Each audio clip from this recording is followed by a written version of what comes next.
Good morning! Another day, everyone! Nandito kami sa Valencia. Sunday ngayon. Mag-Sunday market. Mag-Sunday market tayo. Dito kami mag-breakfast. Kasama si Uncle Jim. Matagal-tagal nang hindi nakabalik si Uncle Jim dito.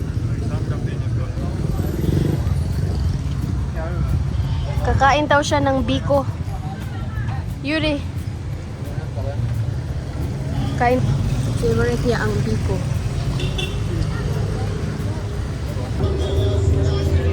A busy day.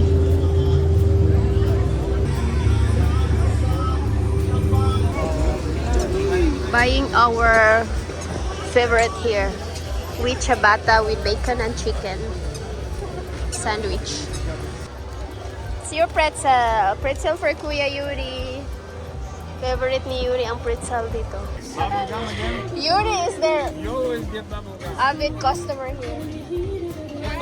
Very loyal. How about root beer?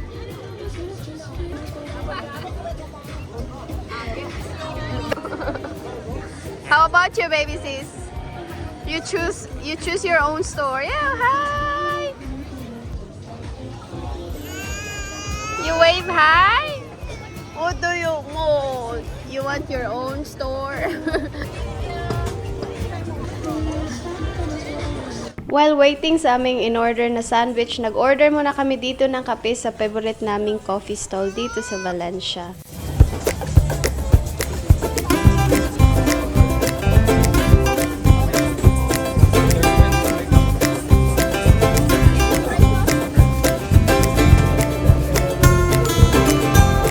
At syempre, meron din drink for baby Mia.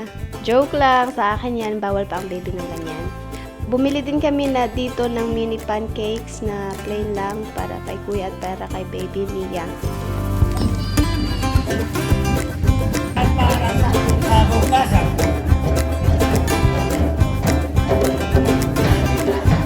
At para kinabukasan. Valencia!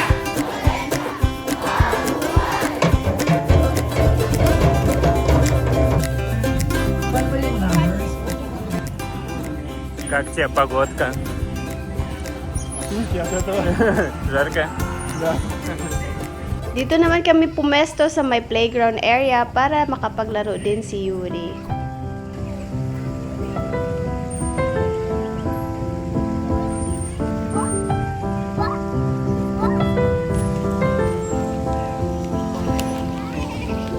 Baby Mia po ay super hilig na din na sumakay-sakay sa duyan. Nakita nga niya ang duyan kanina sa playground kaya ayan, nagpaduyan sa kanyang papa.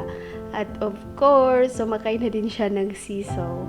Habang si Kuya Yuri naman ay magpapalipad na daw sa kanyang drone dito.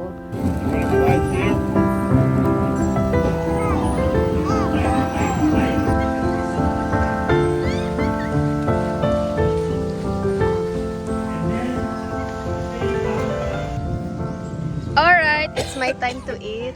Tapos na si Dimitri. Siya naman ang magbabantay kay Mia. Si Kuya at si Baby Mia tapos na din. And si Uncle Jim. Naghanap sila ng biko. Kakain daw ng biko si Eugene. Sinama niya si Eugene. This is our favorite here.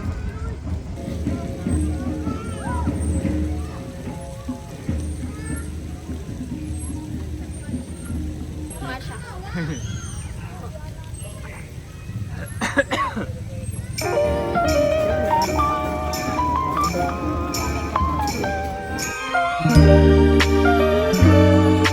Pagkatapos nga namin kumain at maglaro dun sa may plaza, ay diretso naman kami ngayon sa bukid na bahagi ng Valencia. Nagyaya kasi si Eugene na pumasyal sa isang magandang cafe doon na may magandang view. And sa daanan pa nga lang papunta doon ay napakaganda ng tanawin na. Very scenic ang daanan at lalo pang nakakamangha dahil dito sa umuusok na mountain. Bakit kaya yan umuusok? Actually guys, hindi usok yan galing sa sunog or nasusunog. Ang lugar na ito ay tinatawag na Sulphur Mountain dito sa Valencia Negros Oriental. Nagre-release ito ng steam at gas galing sa ilalim ng lupa dahil isa itong geothermal area na may mga active fumaroles.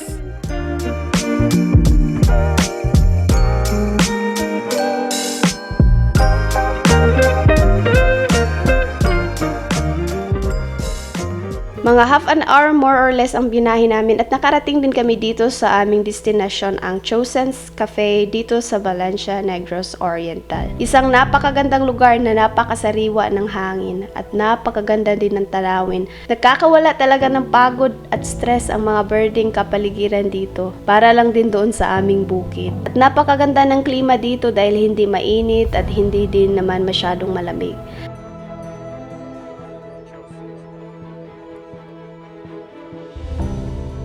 Nag-order nga kami ng mainit na mint tea. Sariwang-sariwa ito dahil hinarvest lang din nila ito sa kanilang garden pagka-order namin.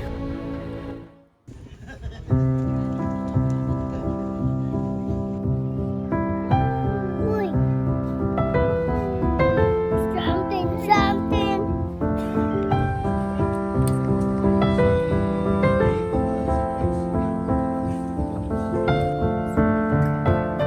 Nagutom na nga rin po ako. Hindi ko na talaga kaya ngayon na walang rice. Kaya ayan, napa-order ako ng isang silog meal. May mga silog meals pala sila dito. Ang in-order ko ay ang dangkit na tuyo na may itlog and rice.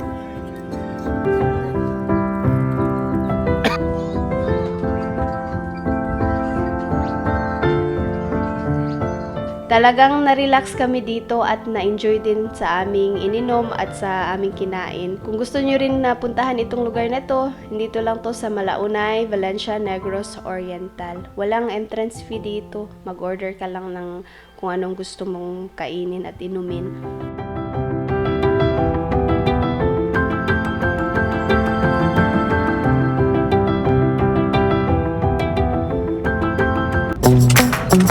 Ngayon naman, pabalik na kami sa Dawit. Pero bago kami umuwi ng bahay ay dumaan na muna kami dito sa Fronte Mare Pizzeria. Kilala sila dito sa kanilang Italian pizza. Nag-order nga kami ng dalawang klase ng pizza nila, ang Hawaiian, ang paborito ni Yuri, at in-order din namin ang kanilang bagong flavor. Nakalimutan ko nga lang yung pangalan, basta bagong flavor nila na may maraming meat. Habang hinihintay nga namin ang aming mga order, ay ayan ang mga bata nag-enjoy naman sa paglalaro sa buhangin, lalo na si Baby Mia dito. Hein? Tisha?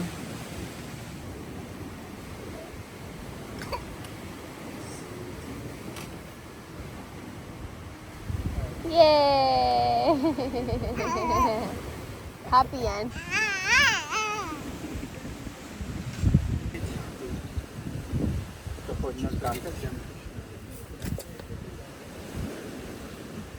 Nag-order na rin si Eugene at Dimitri ng craft beer. Masarap din pala ang craft beer nila dito, guys. Try nyo. Kami ni Yuri naman ay magma-mango shake.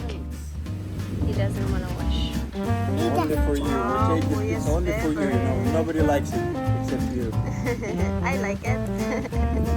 Filipinos like Hawaiian pizza. Man, this don't have chicken. Yuri calls the Hawaiian pizza. Hawaiian How's the Hawaiian pizza? Hawaiian banana. Yuri call it Hawaiian pizza. Hawaiian banana. How's the Hawaiian pizza? She's applying sand on her legs. See? Wow, scrub! Leg scrub! Sa araw naman na ito ay maaga kaming nagising at hinatid namin si Yuri sa school. Ngayong araw kasi ay mag-scuba diving kami kasama si Eugene. Kaming tatlo, Dimitri, ako, and si Eugene. And si Yuri sobrang excited sumama sa amin kaya ayaw niya tuloy pumasok sa school ngayon. Pero hindi pwede kasi may exam naman sila. Kaya mamaya ay susunduin lang siya ng aking kapatid at dadalhin doon sa resort na pagdadivingan namin. Andun na siya maghintay at maligo siya ng swimming pool mamaya. Pagkatapos namin i-drop off si Yuri sa school, ay dumiretso kami dito sa isang diving center. Malapit din to sa school ni Yuri.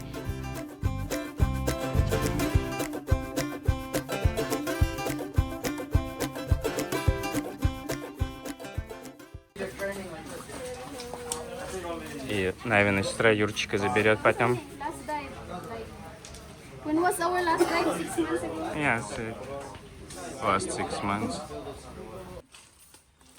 So you have Dito pala rooms kami now sa here? Critter Hunter Dive Shop at ito ang may-ari si Justin. Siguro kilala niyo siya. We stayed Meron din at, siyang you YouTube know, channel. Nagtuturo stay din one pala sila time ng scuba diving somewhere dito. nearby. For more Yeah. information about it, check out Infinity? his YouTube channel, Critter Yeah, Hunter. we stay there. And kung gusto niyo mag-aral, just inquire directly from them. Dito din pala kami nag-aral, kaming dalawa ni Eugene at yung isang kaibigan ni Dimitri ng Infinity scuba also, diving sa yeah. shop nila. And We sobrang stayed there, galing ng aming luxury instructor. one though. Nice. This is our new bar. We got It's what coffee. you build, yeah? We roast every day. We got coffee from Guatemala. Cool. Play games and stuff at night. Nice. Nice, yeah. Oh, yeah. That's Louis' dad. Luis. Luis. Sharky. Here is the rooms also. So back there we just have a classroom and outdoor bathrooms and stuff like that. Over there's the pools. So we got a lot of what are they called? The school workers. On the job training. You know how they do in the Philippines? We got like 20 of them, so they're cleaning the whole resort today. Cool. So General cleaning. yeah, and this is our new boat. So we go by this boat or yeah? We go by this boat also. Yeah, this is mine. Nice. Right now it's really low tide, so it's kind of rocky. There's swimming pool there also. Yeah, two. Two pools. I'll show you after your dive when we have more time. Yeah, yeah. They're already gonna wait us. Need to be ready. Yeah, nice.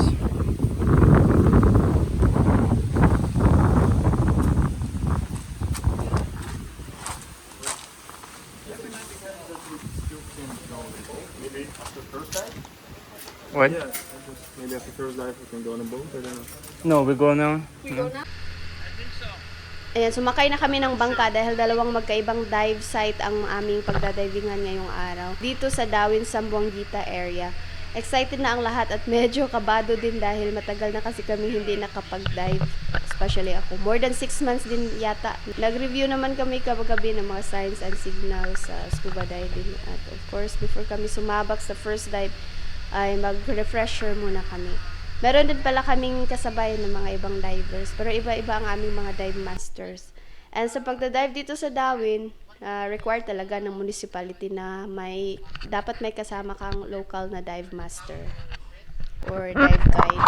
Do not press too hard. Готово.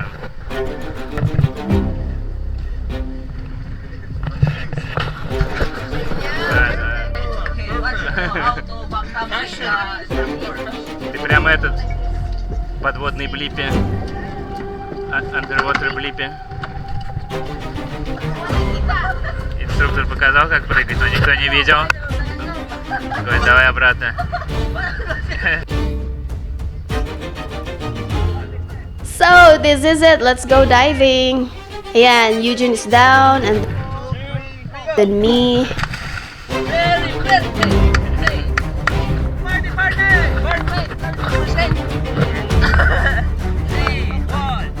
And Dimitri.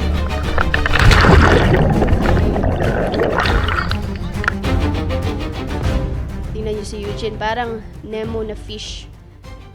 Napaka-orange. Hindi talaga siya mahirap hanapin sa ilalim ng dagat. Sa first dive namin ay hindi pa ako masyado komportable kasi nag-adjust pa rin ako. And matagal din talaga kami hindi nakapag-dive. So nanibago talaga ako at medyo kabado. Pero madali ko na lang natandaan lahat kung ano ang gagawin. Kasi kanina naman nag-refresher kami. Sa first dive namin sa malalim na bahagi kami ng dagat, nagsimula mag-dive mga nasa 20 plus yata meter, more or less. Sa unang part ng dive, walang masyadong maraming coral sa site, pero kilala daw ang site na ito sa mga micromarine species. Maraming mga divers ang pupunta dito para mag-macro filming. And marami din ditong mga Marami kasi ditong napakaliit na mga marine species kagaya ng nudibranch. Para po siyang slug sa ilalim ng dagat. Super liit. Sayang at hindi nadala ni Dimitri ang kanyang camera na may macro lens. Mas makikita sana talaga. Kasi yung ano namin, dala namin is action camera lang. But maybe next time madadala namin yung aming camera na isa.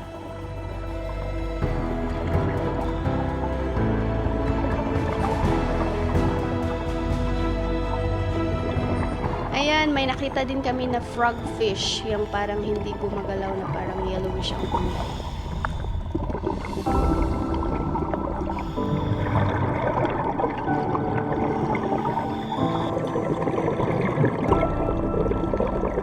Yan, may pufferfish.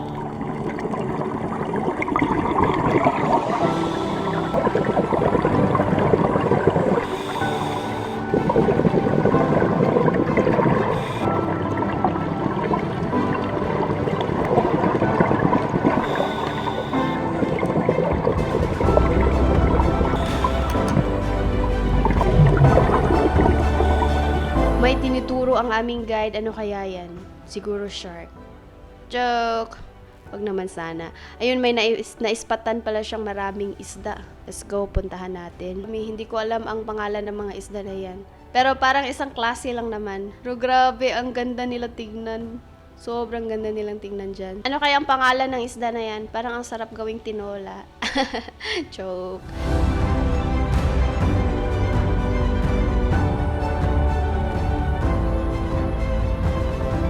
Ito ang sinasabi ko sa inyo na nudibranch na parang maliit na slug siya sa ilalim ng dagat. Napakarami niyan sa diving spot na ito. Napakarami niyan dito sa Darwin. Kaso hindi siya masyadong kita sa camera. Kailangan talaga siya yung may macro lens na camera. Ayun pa, may marami pang isda na napakagandang tingnan. Nakakawala din talaga ng stress dito sa ilalim ng dagat. Lalo na't nakikita mo yung iba't ibang klase ng isda, iba't ibang kulay, mga corals din, iba't ibang klase ng corals. Nakakatuwa, nakakawala talaga ng stress.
Yan, aakyat na kami sa bangka kasi nasa 40 minutes din kami sa ilalim. Kahit kabado naman kami sa first dive ay na-enjoy din kaming lahat. Magpapahinga lang kami ng mga ilang oras bago naman kami mag-second dive, guys.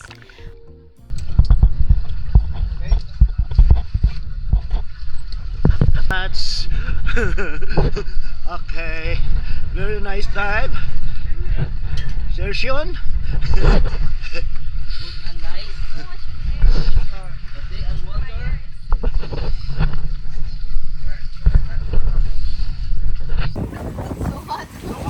Все, первый дайв у нас закончился успешно.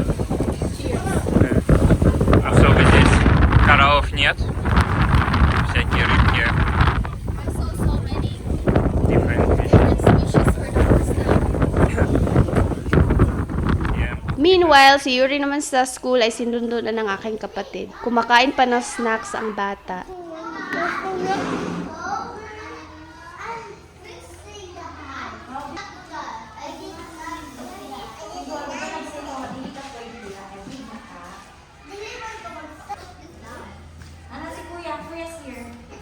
Ayan, nakarating na sila sa resort. Maghihintay lang sila dito at maliligo lang ng swimming pool. Yung Spider-Man costume pa talaga ang bata maligo. Ari sa pag-change sa bang? English.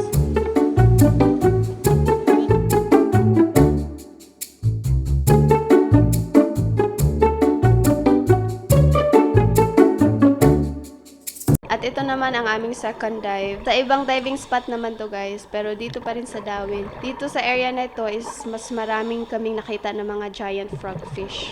At marami din mga corals, iba't ibang isda.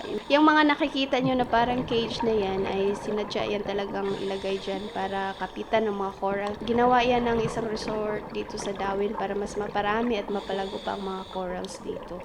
Diba? Ang galing. Parang nagtanim lang sila ng corals dyan. Pero kailangan po talaga nating alagaan ang corals. Huwag po tayong magtapo ng basura kung saan saan, lalo na at napupunta sa dagat. Kasi yung mga corals po is matagal po silang mabuo. Tapos huwag niyo pong apakan kung maliligo kayo ng dagat, huwag niyo pong apakan ng corals kasi nasisira po talaga sila kaagad. So alagaan po natin ang ating kalikasan. Huwag po tapo ng basura kasi maraming maaapektuhan. Ang ating nature maaapektuhan.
And ayan, pagkatapos ng aming second dive and last dive na namin ay pabalik na kami sa resort. Nung pabalik na nga kami sa resort ay ayan, sobrang lakas ng hangin at para bang may bagyo pero wala namang bagyong dumating. Talagang may hangin lang na dumaan na malakas na hangin.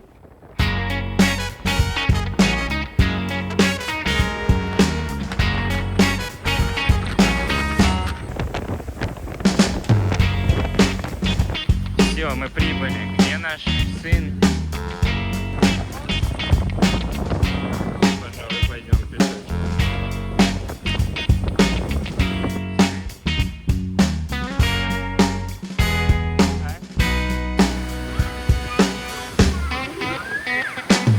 А вон Юрий купается в Спайдермене, в Спайдермен костюме.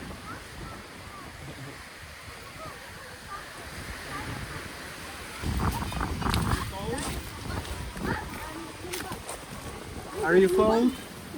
Muna yung nag-Spider-Man look. Spider-Man. Oh, Cold? cold. He's cold. Asa na yung towel? Let's go Huwag change. mo nga yung towel dito. Cold! No, Cold? it's not cold. It's warm. It's warm. Cold! Yung kaya magamit na yung maskara nga Spider-Man. Si Yuri. Vlogger?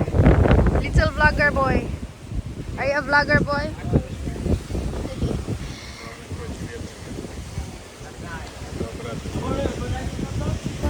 And that's it everyone. Maraming salamat po sa inyong lahat sa panunood sa vlog na ito. Sana po ay nag-enjoy kayo sa aming adventure with Uncle Gene, scuba diving and mountain adventure and food adventure.